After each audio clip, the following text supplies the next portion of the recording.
Welcome to ACT Fitness Radio, the podcast teaching you to aspire, conquer, and transform your body and mind.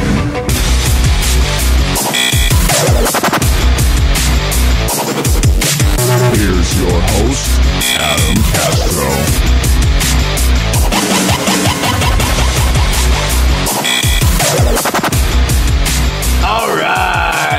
What's up, everybody? This is ACT Fitness Radio. My name is Adam, and I'm here with Jaylene, and thank you so much for tuning in today. And we really need to give a huge apology for being gone for so long. I think it's been, 2 months? 2 months. 2.5 or so? I'm sorry. I don't know. We've lost count. But we're happy to be back, and really happy to be sharing with you guys just more resources, more tips, more just information that's going to help you along your fitness journey. This will be basically ACT Fitness Radio 2.0. Hey. That's right. So what have we been up to in the 2 months of the new year? What have we been up to? Well, some sickness. That's right. Oh my goodness, this season has been horrible. This season has absolutely been horrible. It's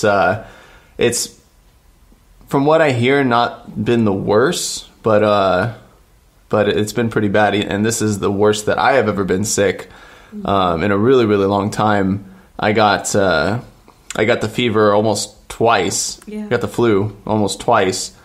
Once right going into the new year. And then, no, I did get it twice. I'm sorry. Going into the new year, I got sick. And then a whole month later, towards the end of January, going into February, I got sick again. And I was on my deathbed. And this is what really sucks. When I'm in an actual bad fever, I start losing my mind. Mm-hmm. Like, my thoughts go into very weird places. I question life. I question my questions of questioning life. Yeah. And I was in a position where I was even like telling myself, just get up and take medicine. You'll feel better. Just get up and take medicine. And I was like, I think I was like wrestling with myself, like, no, try to see how long you can go without the medicine.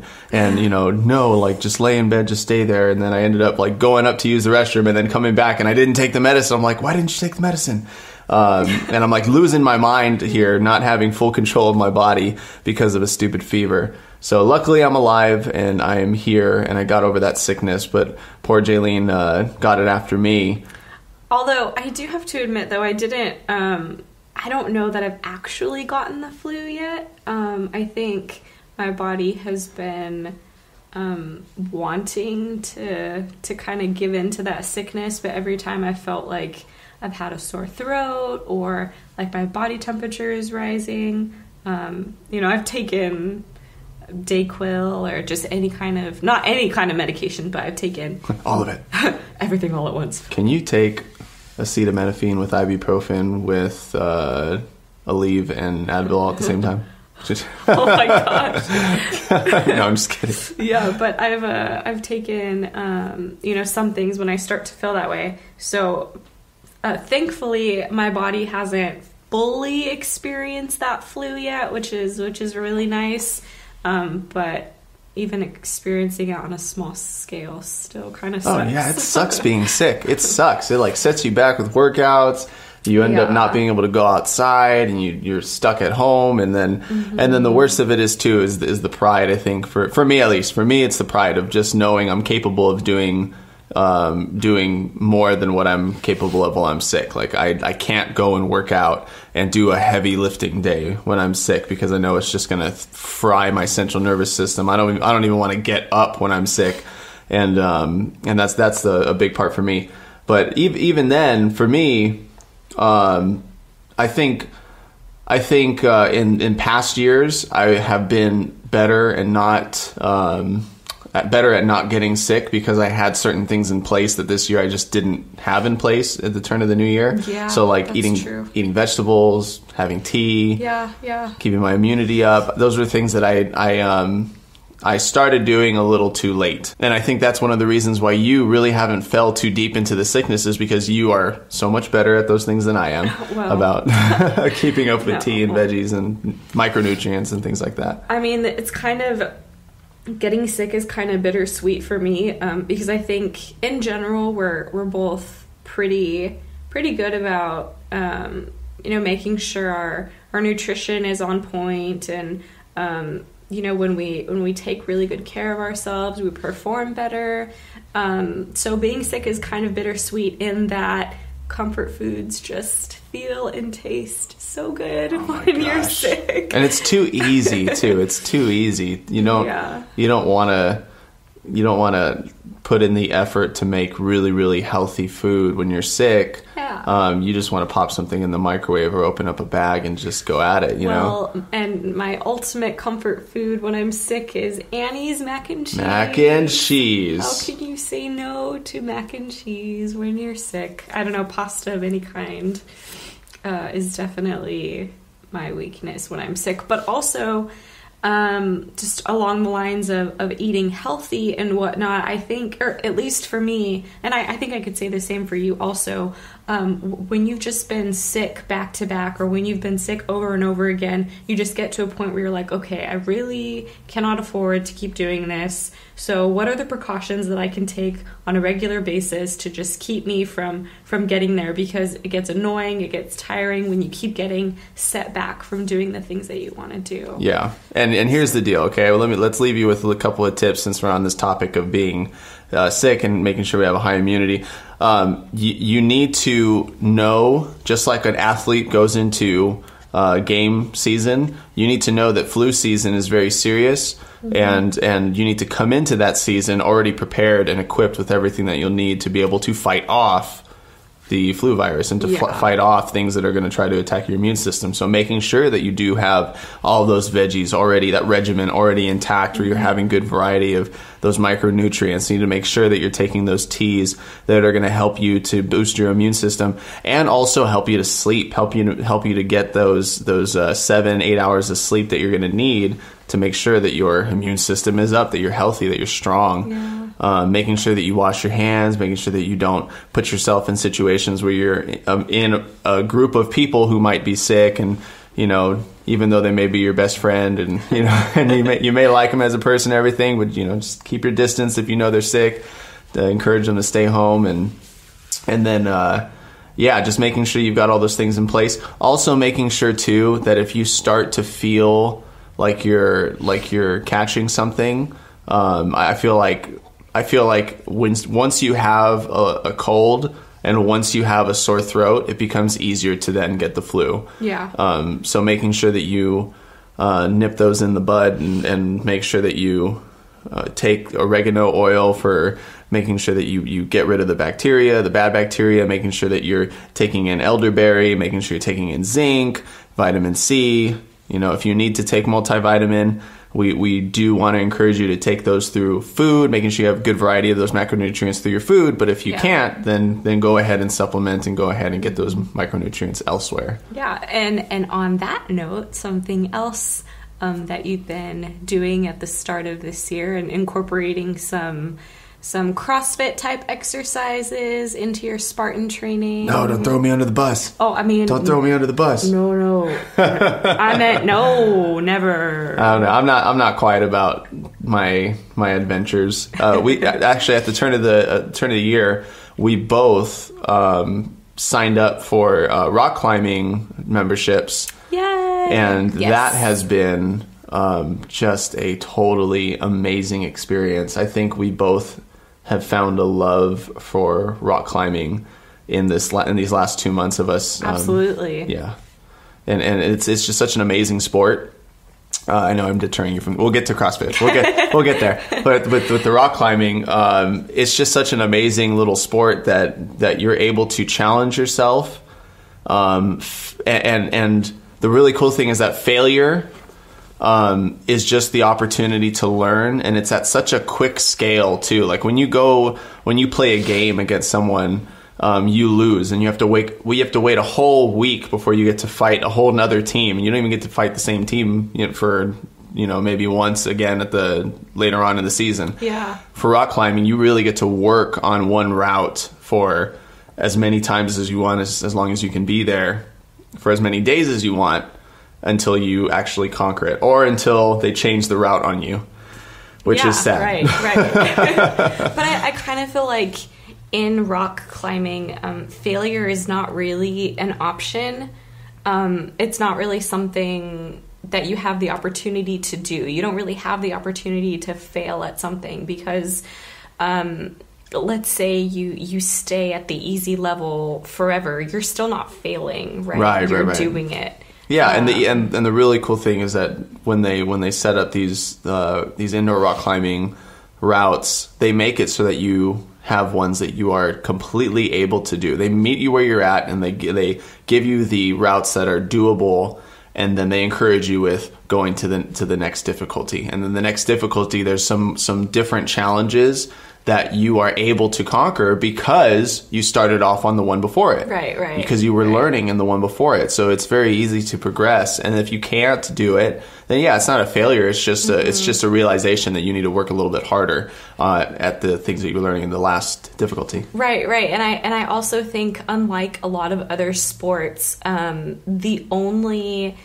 Like, okay, so when you're in most other sports, if you don't, complete a task or if you don't do something, you're not just letting down yourself, but you're letting down your whole team. Right, and that becomes a failure. But in rock climbing, it's you against yourself. Yeah. You're the only person that you're competing against. Absolutely. And when you go to these indoor rock climbing places, right, you're obviously paying, a daily fee or a monthly fee or a yearly fee or whatever it is you're paying. So if you go there and do nothing, you're not failing necessarily, but you're losing money. So you have to, right? You're obligated to go in and do something.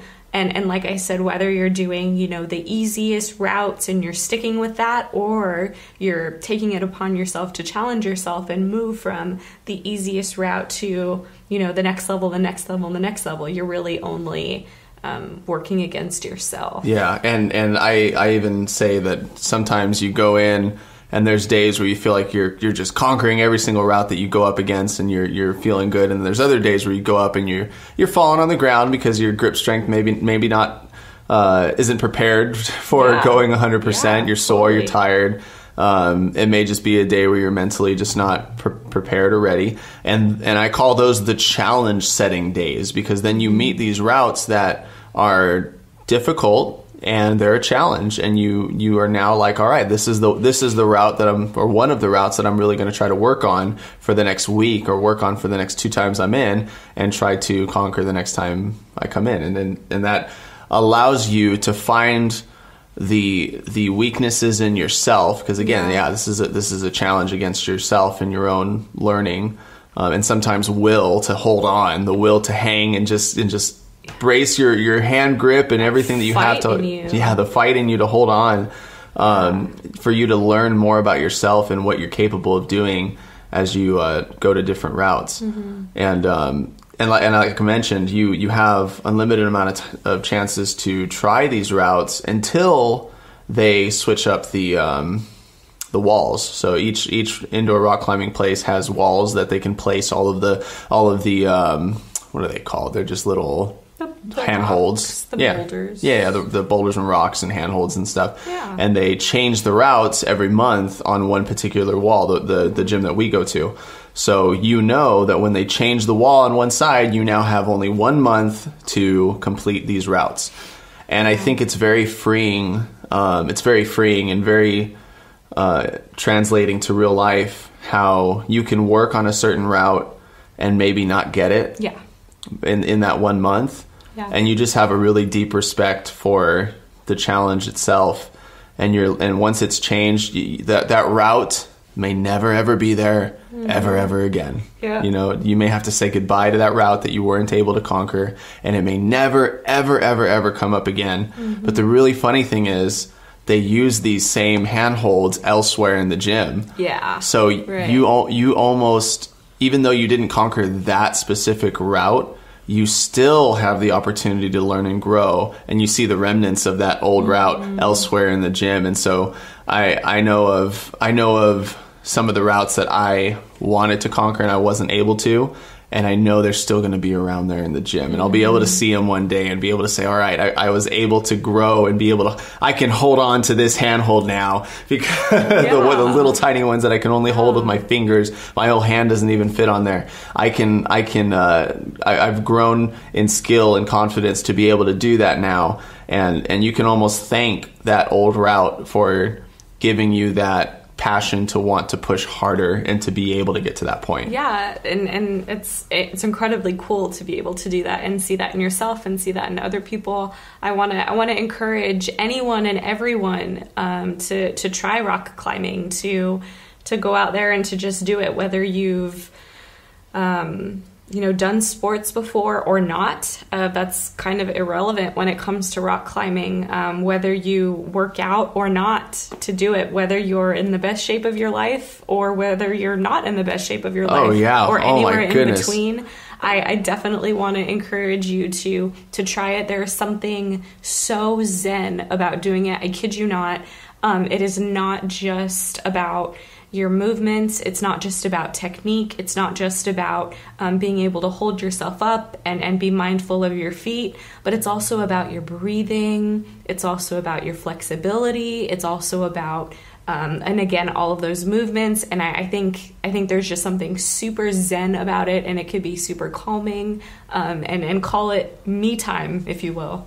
Yeah. No one else is up there on the wall with you. There's people encouraging you below. But it's all you when you're up there, and you'll be faced with times where you've got to relax your mind, as I have had to tell myself. You'll have to relax your mind, take a deep breath, go slow, not stress yourself out, but just take every step and handhold at a time to get to the finish. And we actually started doing it because I wanted to increase my grip strength for the Spartan races that I'm doing in this upcoming year, and that has definitely improved. The last race that I did in January, handholds were not an issue at all. The grip strength exercises were not an issue at all, and I was really happy about that.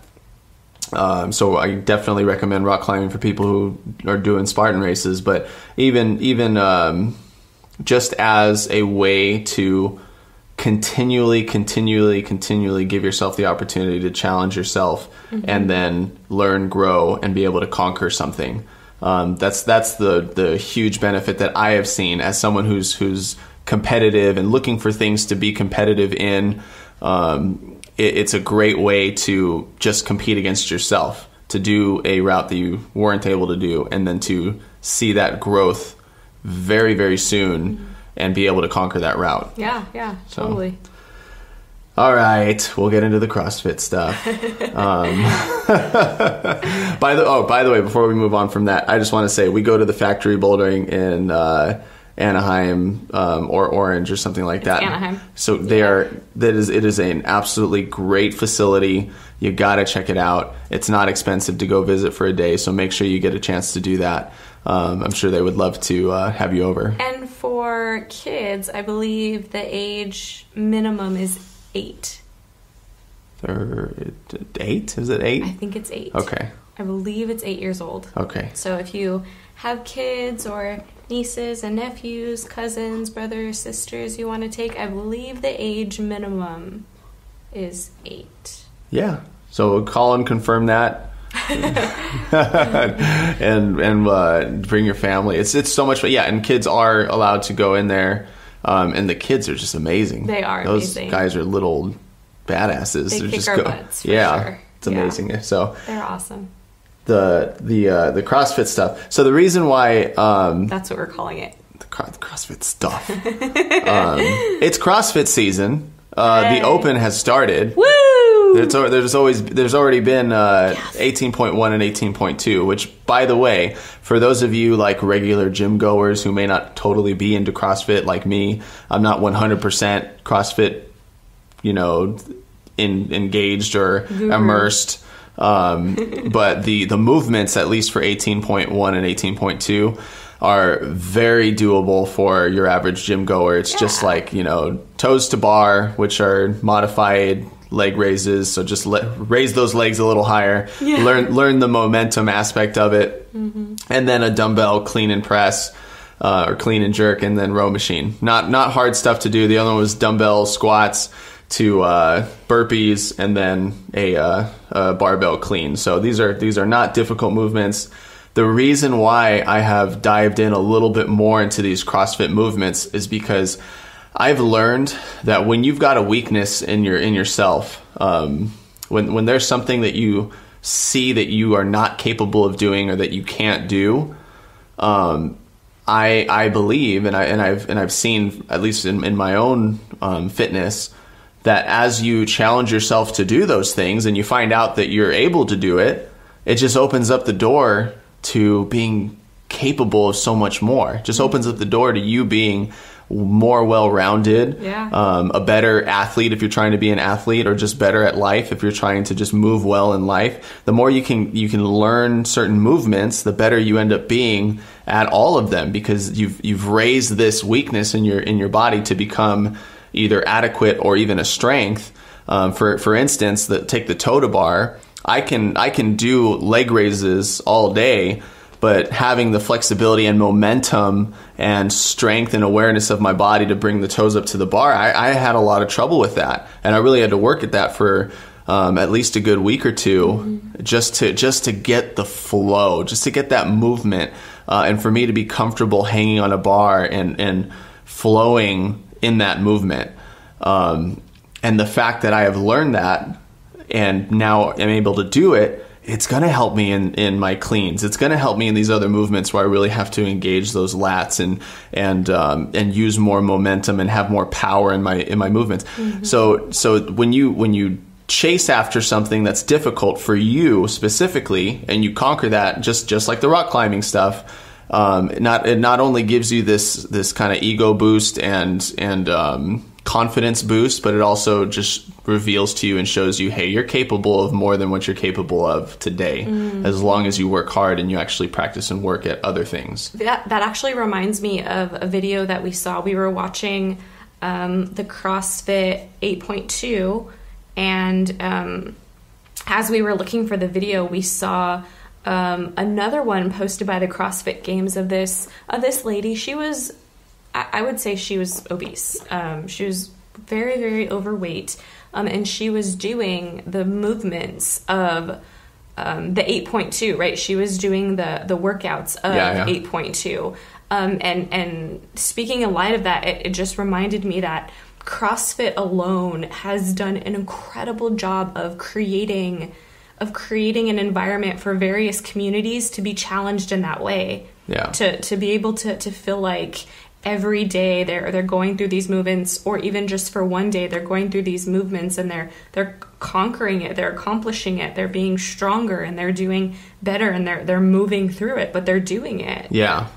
And we want to make sure too, we say that there's a balance to that. Obviously, we do not believe that CrossFit is the best way to get your body to health. I think that CrossFit is a great sport. I think that CrossFit is a great thing to be involved with. Am I going to recommend it for everybody? Absolutely no. I think there's some people who would do more harm than good. We even watched the CrossFit 18.2, and there were two individuals who were from a local gym during that performance, and we saw how their form was just insanely flawed. Their knees were buckling in. And it looked like that's the way that they normally walk. That's the way that they, with their knees buckled in, their legs out, looked very unstable, looked like it could totally cause problems in the future. Yeah. And there's just this idea that it's all about that weight getting up. It's all about that rep being hit, going as fast as you can, which are great tests to the body. You can test how fast you can go. You can test how many reps you can do. You can test all these different things in your body, but it's not beneficial for the body to constantly be testing it. You wait a while. You go through phases. You make sure you build up a strong foundation, and then you can test the body, and then you go back and you fix that foundation. Right. And that man that we had saw from the 18.2 exercises workout, he had even said that he'd been doing it for, I think, maybe 4 years. and that the workouts were still hurting him. He was still hurting while he was doing it, but he was doing it. That's not healthy. That's not a good place to be. We don't want people to say, I'm hurting the entire time I'm doing this, but I'm doing it. That's not good. Right. Yeah. So, is it great to challenge yourself? Absolutely. Make sure you do that. Make sure you have something in your life that challenges you. And for people like me who need something competitive to feel fired up and passionate, CrossFit is a great outlet. Spartan races, great outlet. Rock climbing, great outlet. But just be careful, because if you rock climb every single day, you're going to learn pretty fast that you're going to get really, really fatigued really, really fast, and you're going to end up frying your forearms. If you CrossFit every single day, you're going to end up being a very sore individual, not realizing, and really you'll be wondering why you're not lifting up the weights, and your shoulders are getting super sore, and you're not performing the way you want to, and all these things. You'll be wondering why. It's because you're going super high intensity all the time. Yeah. You've got to give yourself time to recover. You've got to let yourself adapt to certain things in a specific amount of time, and then take a break from it, go to something else. Really periodize your plan of attack and your training. That way you will be a more well-rounded athlete, and your body will be able to handle that. Your body will actually be able to adapt. And then if you need to take a period of time where you're just throwing everything at your body, then go ahead, but just make sure that it's not a super long period of time, because there will be negative effects to the body. And you hear all the time about any sort of athlete dealing with pain or injury, definitely injury, the pain and injury, and dealing with pain relieving medications or pain killing medications. Yeah. And we just want to make sure that you do not put yourself in that kind of a position. So absolutely know the difference between training and sport. Anyways, guys, we're super excited for what's in store for this podcast for ACT Fitness Radio. And we want to encourage you and invite you, visit the Instagram, ACT Fitness Academy. Yay. Visit the website, actfitnessacademy.com. Do it. And go ahead and message both of us. My Instagram is Adam Joshua Castro. Jaylene's is Jaylene Iannini. And let us know, either in the comments over on the Instagram, or you can send us a message. Let us know what you want to be hearing from this podcast. Let us know what you want to learn. Before we sign off, one thing we'll be doing from now on for every episode is we're going to go ahead and have a workout of the week. So anything that we did this week, workout wise, that we really liked, that we really enjoyed, that we want to share with you guys, we'll go ahead and share it. So I'll go ahead and start. Jaylene, I'll give you a chance to think of a workout that you really liked. My favorite workout of the week was very simple, very, very simple. It was a superset. I guess it's not very simple. It was it was a superset. I did some GHD sit-ups with ball slam burpees, and then I ran out and did a 200-meter run outside. Then came back inside of the gym, grabbed a sandbag, and did a 100-meter run with the sandbag. And this was about, I think it's an 80-pound sandbag. It's a pretty heavy baby. Yeah, it was a really heavy sandbag. Out of the two sandbags we had, it was the heaviest. I'll have to go weigh it and say in another episode how much it was. And then once I brought it back in after the 100 meters, I went right back outside, ran another 200 meters with nothing but the clothes on. Of course, I had clothes on. And then came back in and did the whole thing over again. GHD sit-ups, ball slam, burpees. Oh, ball slam was 45 pounds. 45-pound ball slam, 200-meter run, 100-meter sandbag walk / run, and then 200-meter run. So that was a whole lot of fun.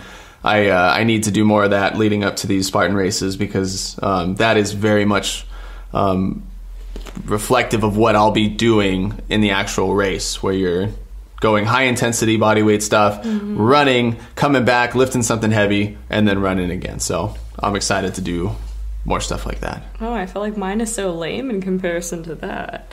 No, my favorite workout of this week, I'm taking it a little bit different route, but I did just traditional weighted squats.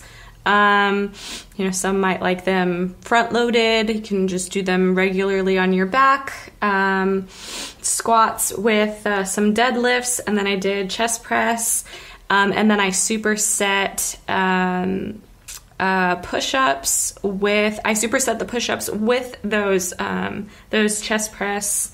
And then I did some alternating V-ups with side planks. And you guys should know too, because we've said in one of the other episodes that Jaylene has scoliosis, and so barbell squats and you said barbell, right? Yes. Yeah, barbell squats, barbell deadlift. These are actually really difficult exercises for Jaylene to do with control. And in the last couple months, she's actually gained a whole lot of control with these just specific fixes that we've had to create in her form, and also in her off days, just what she's doing with how she rolls on the tight side of her lower back, and how she stretches, warms up, the frequency in which she can do barbell squats and barbell deadlifts. So it's not very often that she can do them, but when she feels good enough to, we make sure we add that in a little bit. So it's fun.